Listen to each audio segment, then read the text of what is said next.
Thank you all so much for coming. My name is Melissa Wong, and I'm an undergraduate student here in the Columbian College.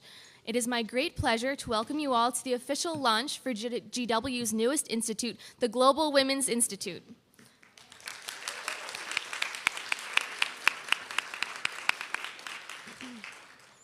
Over the course of my undergraduate career, I have learned the importance of advocating for women's issues firsthand. I am one of the co-presidents of GlobeMed at GW, a student-run nonprofit that advocates for public health equity. Through partnerships with grassroots organizations, we work with groups in Rwanda and Southeast DC to support women with a variety of needs, from maternal health to substance abuse. Gender equality and women's empowerment lie at the core of both experiences, and I'm thrilled to see such an initiative to bring these issues to light. I'm extremely excited about the Global Women's Institute and the opportunities it provides for students and student organizations alike. While the Institute will hold fantastic events related to gender equality, such as the upcoming 16 Days of Activism Against Gender Violence, it will also act as a powerful tool for students, faculty, and administrators to come together on global women's issues. The Institute will highlight a wealth of ongoing student work for gender issues. For instance, Matt Scott from GW Men of Strength will be speaking tomorrow on the Institute's panel on masculinity. On Thursday, various student organizations such as Ahimsa, Feminist Majority Leadership Alliance, Voices for Choices, Lambda Pi Chi, and Students Against Sexual Assault will participate in the Student Day of Activism. With such strong support from the student body in the early stages of the Institute's development, I believe that the Institute will become an integral part of the GW student experience. I commend the university for committing to these issues by launching the Global Women's Institute, and am particularly pleased to introduce its new leader, Dr. Mary Ellsberg. Dr. Ellsberg has more than 30 years of experience in international research and program work on gender equality and women's empowerment. Dr. Ellsberg has deep connections to global gender issues from both her academic career and her work in public health and women's rights advocacy in Nicaragua. Ladies and gentlemen, please join me in welcoming the new director of the Global Women's Institute, Dr. Mary Ellsberg.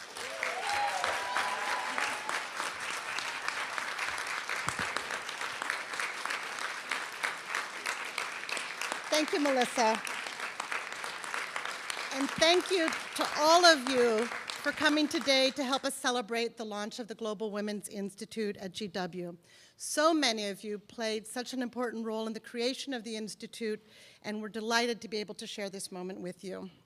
I'd also like to acknowledge our team, Sherlyn Simmons, Chelsea Ullman, and Isabella Mancia, who have worked so tirelessly together with the entire, and I mean the entire external relations team, to make this event possible.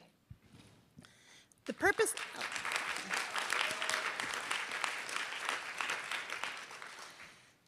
of the Global Women's Institute is one that's not historically seen on most university campuses, a place where the passion of activism merges with research to support robust, evidence-based policy. GWI provides a space for scholars to turn their knowledge and commitment into action. GW has a long tradition of empowering students with a commitment of changing the world. Faculty at the university also have a stellar reputation of elevating their research not only to shine a light on emerging issues, but also to provide solutions in the form of public policy. It is on this fertile ground that GWI proudly takes root. By coming together as researchers, activists, students, and community members, we forge a powerful force for ending discrimination and empowering women and girls across the globe. I'm proud to lead this new and exciting institute, which builds on already existing GW programs to support and improve the lives of women and girls. As part of our launch, and as Melissa mentioned, GWI is hosting a series of public events from November 25th to December 10th to honor the 16 Days of Activism Against Gender Violence. The United Nations estimates that 1 out of every 3 women around the world will be beaten, raped, or otherwise abused during her lifetime. 1 out of 4 will be beaten during pregnancy. Violence finds a woman in her home, on the field gathering water, in times of conflict and in times of peace, on the streets and in the workplace. It comes at the hands of a stranger, a sibling, or a spouse. And we know that all too often, crimes against women are also committed in the name of honor.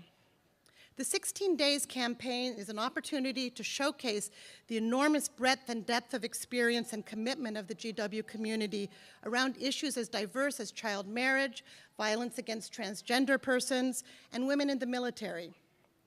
We will also have an opportunity to hear about innovative programs that are making a difference on the ground. Through school-based initiatives, by engaging men and boys as allies in violence prevention, and through social media applications to stop street harassment and to help women stay safe in their relationships. Perhaps most importantly, it's an opportunity for members of the GW community to join our voices with activists and world leaders to say no to violence, to affirm our conviction that violence is neither acceptable nor inevitable, and that it must be stopped, not only internationally, but on our own campus. I'd particularly like to acknowledge the many student organizations that Melissa mentioned that are supporting the 16 Days campaign, including the full day of student activism on November 29th in the University Yard, and the amazing video clips. If you haven't seen them, I really suggest you go on to the athletics department website or on our Facebook, produced by the athletic department and the Colonials, that will be played at upcoming sports events. And I just have to say, you could spend your whole lifetime hoping to influence the athletics department of university to support a campaign against gender violence. And here, all we had to do was ask for a meeting and say we'd like to do something together, and they went off and did these amazing videos with their team and with athletes. So we're really particularly grateful for that. This is a particularly exciting moment to be launching an institution with the aim of promoting gender equality and women's empowerment in light of the strong international leadership that the U.S. government has provided in recent years. That's why we're so grateful to have Lynn Rosenthal, the White House advisor on violence against women, with us today. We look forward to collaborating with USAID and other government agencies as they implement the new strategy to address gender-based violence throughout U.S. foreign assistance. Now it's my pleasure to introduce the person who is most responsible for us all being here today. The vision and leadership of President Knapp was the driving force for making the Global Women's Institute a reality at GW. Please join me in welcoming President Stephen Knapp. Thank you. Thank you very much. Thank you very much, Dr. Ellsberg. You know, if you're looking for a lever to pull anywhere in the world that will simultaneously improve public health, advance economic development, and reduce violence, it is the education and empowerment of women and girls. That's the concept that lay behind our forming in the academic year 2009-2010, a task force to explore what we could do as an institution across the university, embracing all of our schools and departments, what we could do as an institution to advance the education and empowerment of women and girls. I want to thank Dr. Leo Chalupa, who has convened a number of task forces on these interdisciplinary problems that really can only be solved or addressed if we bring together the resources of all the intellectual disciplines of the university rather than the focus of a particular department. And above all, I want to thank Professor Barbara Miller, who is here with us today, who not only chaired the task force, but then went on to chair the search committee that led to, I think, what is a tremendous achievement of this university, which is to attract someone of the experience, the depth of experience, and insight into these issues that is embodied by the person you just heard, Dr. Mary Ellsberg. And Mary, we're delighted to have you with us as a member of our university community.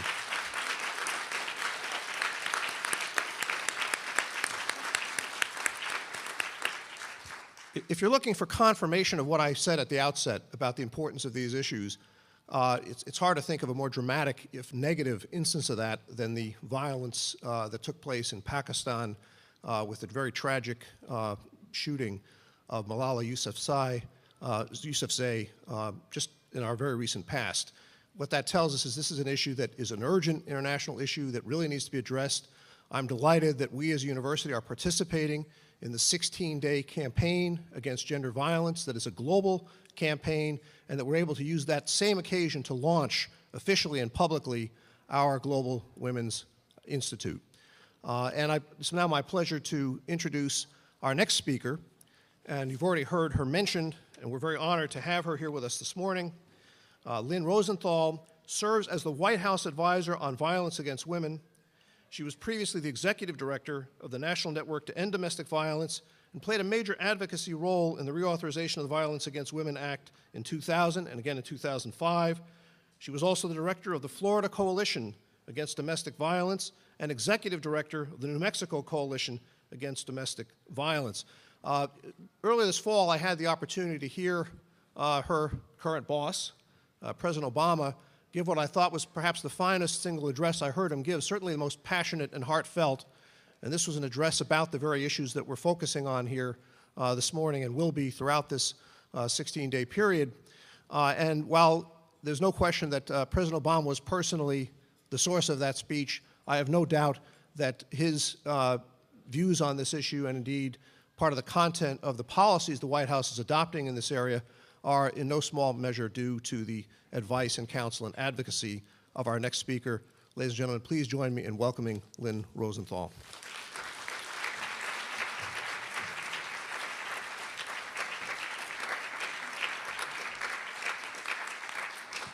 Good morning.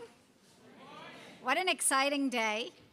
President Knapp, Mary Ellsberg, faculty, students, and all of our distinguished guests here this morning, I'm honored to join you for the launch and the celebration of the Global Women's Institute. Yes, another round.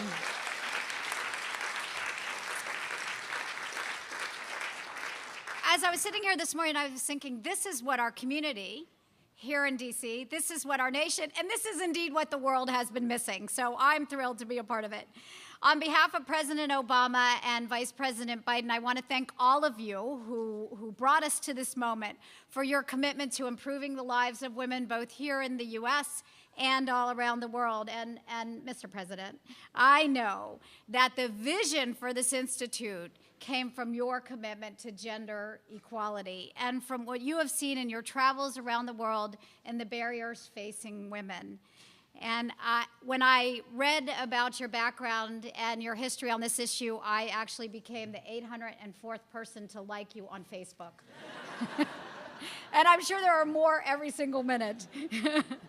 You couldn't have found a better leader, as I'm sure Barbara knows, in Dr. Mary Ellsberg. Mary has already had such a tremendous influence on our thinking and our work in the administration. She's both a researcher and a practitioner, and there is no one better to lead you in your mission of civic engagement, education, and research. So Mary, we're delighted to collaborate closely with you. We're looking forward to working with all of you.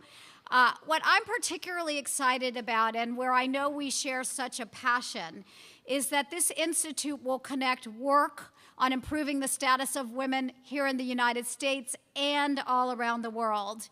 In both of these arenas, I look to the extraordinary leadership of President Obama and Vice President Biden.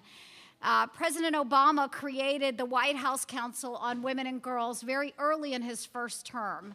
And he did that so that the needs of women and girls would be at the forefront across federal agencies as we considered policies, programs, and legislative initiatives. I work very closely with Valerie Jarrett, who is the chair of the White House Council on Women and Girls and reports to President Obama regularly on our progress. The White House Council on Women and Girls also embeds this work within the federal agencies, and so it will live beyond this administration. And of course, as you know, I also work directly with Vice President Biden, who was the author and champion of the Violence Against Women Act. And the Vice President has been examining this issue of violence against women and what it means to the status of women since the early 1990s. He often tells the story of being the chair of the Senate Judiciary Committee and feeling like he understood crime, that he was one of the nation's experts in crime, until he saw a report that showed the high rates of violence that women were experiencing. And he said, we as a nation need to understand more about this type of crime and this type of violence. And so he began holding hearings. Women came to the U.S. Congress and told stories that had never been told before in the halls of the Congress. They told their stories of rape and battering and stalking and violence, of fear and of terror at the hands of husbands, husbands and boyfriends and ex-husbands and strangers and acquaintances. The stories went on. And at that time, then Senator Biden said, we as a nation need to take this problem on, square on. And he wrote the Violence Against Women Act to do just that. And in large part, it's been extraordinarily successful. Since the passage of the Violence Against Women Act, annual rates of domestic violence, the number of violent acts committed each year, have decreased by more than 60%. It's a major success. But still, we know that our shelters are full here in this country. Our hotlines are ringing. And for every woman who has come forward, there are thousands more who need our help here and around the world. So when I started at the White House in 2009, the Vice President asked me to look at the data, to understand the problem as it exists almost 2 decades later, after the passage of the Violence Against Women Act. What does it look like here in this country? And 3 pieces of information stood out to us. The first is that 3 women a day are still killed in the U.S. as a result of domestic violence. And I have to acknowledge Jackie Campbell, the foremost researcher in this country in domestic violence homicides. And because of Jackie's work, we know that for every woman killed, 9 are nearly killed and would have died if they hadn't received immediate help. We also know that 18 million women in this country have been raped. 1 million women are raped every year. These statistics should shock all of us into action. And finally, we know that the vast majority of this violence occurs when women are under the age of 25, young women just starting out in life. So the Vice President created the One Is Too Many campaign to raise awareness about domestic violence, dating violence, sexual assault, and stalking, and to change social norms, to begin to really grapple with how we end this violence before it starts. But we also know that the scale of this problem around the world is even greater. We know that women experience violence both in conflict areas, but also in their day-to-day lives all around the world. And so a year ago, we released the National Action Plan on Women, Peace, and Security, and the President signed an order directing federal agencies to implement this plan. This document, this plan, the activities moving forward will fundamentally change our diplomatic, military, and development-based goals and support for women in conflict areas. It will engage women in peacemaking, because we know that just as women cannot achieve their full potential when they experience violence, nations cannot achieve their full potential if women are left behind. But we also know that the violence women experience is not only in conflict zones, it is part of the fabric of the daily lives of millions and millions of women all around the globe. It stands in the way of women's full participation in society, in their communities, in their nations, and in the world community. So this summer, we released the U.S. National Strategy to respond to and prevent gender-based violence globally. This strategy will bring together U.S. government efforts, will help coordinate our efforts as it focuses in 4 areas. How do we coordinate to best use government resources to address these problems? How do we integrate work on gender-based violence into all U.S. government initiatives around the world? How do we improve research and data collection so that we fully understand the scope of the problem and what it is we need to do? And how do we expand and enhance programming when we have the opportunity to do so? It's a comprehensive, multi-sector approach to addressing gender-based violence. We also, this fall, President Knapp spoke about the president's incredible speech on trafficking and really the start of a major new initiative led by the White House and all the great work of the U.S. Department of State and USAID and other federal agencies to respond to and prevent trafficking. And we also launched the Equal Futures Initiative, which is a multilateral challenge that grew out of President Obama's speech a year ago at the UN General Assembly. And this challenge was to improve women's economic and political participation all around the world. So you can see that we have much to do. But as President Obama often says, as we look at these initiatives within the White House, the role of the government is essential, but it is not the only role. Government cannot do it alone, here at home or around the world. Governments cannot go it alone. That this will take an all-hands-on-deck approach, that it will take the coordination of the business sector, of activists, of civic leaders, of academic institutions, of survivors, survivor-led leadership. It will take all of us, and that is where the Institute becomes so critically important, because you touch on all of those sectors. You bring us a level of collaboration and coordination that we have not had before. You are part of something that I believe literally will change the world. So I want to thank you for inviting me to be a part of this launch, for the opportunity to collaborate with all of you and the incredible resources within this institution. And I was reminded as I came here this morning of Lisa Shannon's work. Some of you may know her. I haven't had the opportunity to meet her, but I read about her in An Unusual Place in Runner's World magazine. Lisa was the coordinator, the organizer, the founder of Run for the Congo. Some of you may have participated in this. Lisa was a runner, and she heard about the terrible violence that women were experiencing in Eastern Congo, and she wanted to do something. So she said, what can I do as a runner? And she organized Run for the Congos in this country. And she recruited runners. Some of these runners were women who themselves had survived rape here in this country. And then she wanted to do more, so she traveled to the Congo, and she organized the first ever run in the Congo of survivors of rape. I think the headline in Runner's World called it the Magic Mile, because these women who had never had the opportunity to run for themselves, but had only run from violence, gathered to run as a part of their healing. And as they were organizing the run, one of the women asked Lisa, are women raped in the United States? And Lisa said, yes, women are raped in the United States. In fact, many of the women involved in this project are themselves rape victims.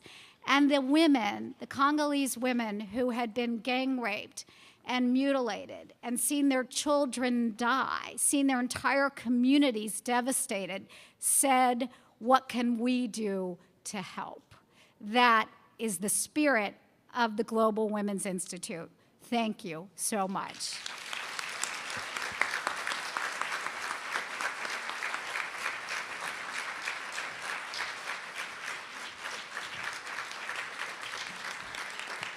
Thank you so much, Lynn, for those beautiful words and for your commitment.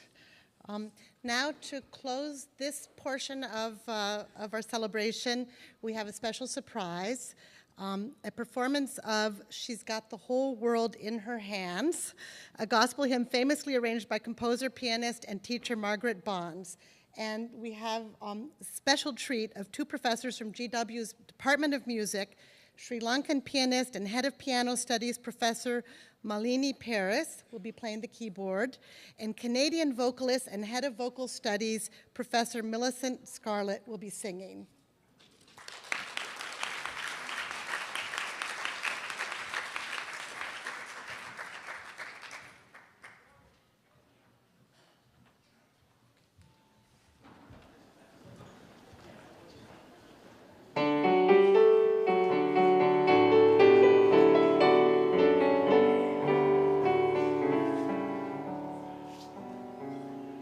She's got the whole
concludes this portion of the celebration, and now we would like to invite you to have some refreshments and stay and chat with us and visit our table to see more about the 16 Days events. We hope you'll join us at many of those events and that you'll wear the buttons for the next 2 weeks to show your support to the 16 Days campaign.